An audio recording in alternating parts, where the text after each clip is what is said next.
Hi there, I'm Donna Wolfe from Naztazia.com. Today I'm going to show you how to crochet these crossover slippers that are made from a single crochet rectangle.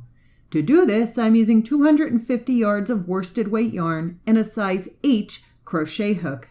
These slippers are made in such a way that the sides of the rectangle will form around the sides of the foot.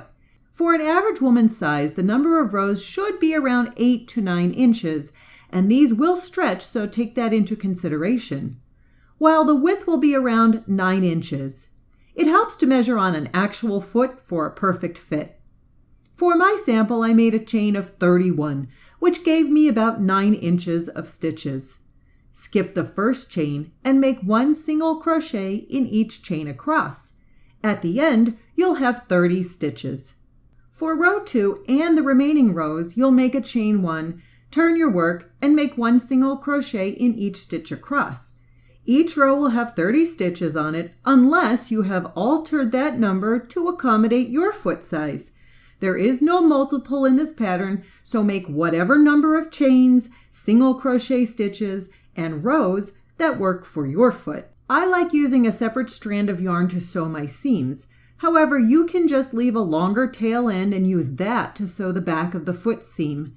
You can use whatever sewing method you wish. I tend to favor going in and out of the stitches like this to close up the heel section of my slippers.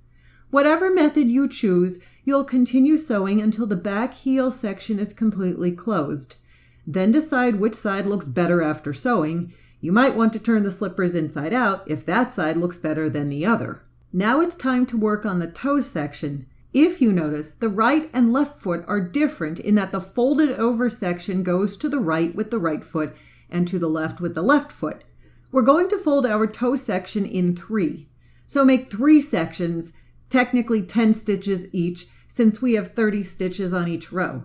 Figure out which way the fold will go, and that section will be 10 stitches. The remaining 20 stitches will be sewn and cinched together to close up the toe section. The way I do this is go up the outside loop and then down, then back up the next outside loop, and repeat the process for a total of 20 stitches. Or if you altered your original number, do this for 2/3 of the row, leaving about 1/3 of the row unworked. You can see how I have my yarn woven along the top edge of the toe section. Now I'll take my 2 strands of yarn and pull them tightly together to close up the toe section of this slipper. If you feel more comfortable, you could have used 2 strands of yarn to really keep it secure.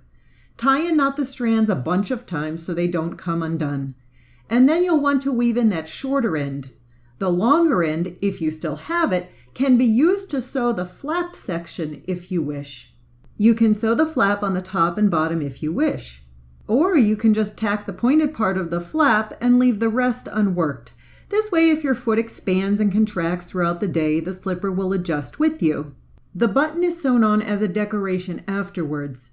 Just remember, when you make your left foot's slipper, you'll fold your flap the other way and gather the other side stitches instead. With any yarn slipper project, I highly recommend using either puffy paint or another slip-resistant product to put on the bottom of your slippers so you don't slip on the floors. And that's it. That's how I crochet these crossover slippers.